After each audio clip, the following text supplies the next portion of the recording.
Hi, I'm Rob from Sony. I've had a chance to try the new A77 at a couple of football games. The first weekend that I had the camera, I shot a game and a half, and then last week again I was able to shoot 2 games. So these first images are kind of the best of those games that I shot. Everything is done on autofocus. Everything was done in the burst mode, which is the 12 frame per second mode that you have on the A77. So these first pictures are all cropped and edited in Photoshop, and as we go later on they'll be just straight out of the camera, but these first ones are cropped.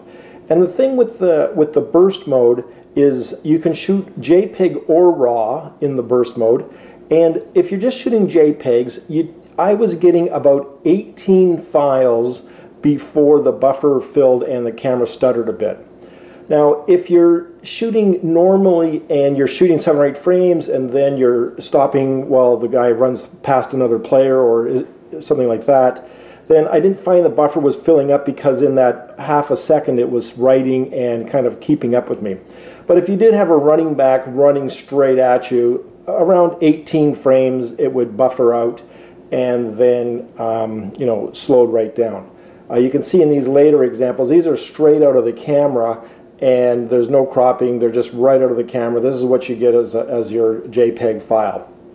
The lens I was using was the 70-400G by Sony. Everything was in the burst mode. The games that are on the nice day were at ISO 400, and the games that were on the dull or rainy day, the Stampeder game and the Tycat game, that was at ISO 800, again on the Sony A77. I do have the vertical grip. The vertical grip makes it a lot easier. It repeats most of the controls and buttons so that you can easily get used to using the camera without lifting your eye up from the viewfinder. The camera does have the OLED electronic viewfinder. Once you get used to the electronic viewfinder, you're going to love it. It's brighter than real life, and the autofocus is just fantastic.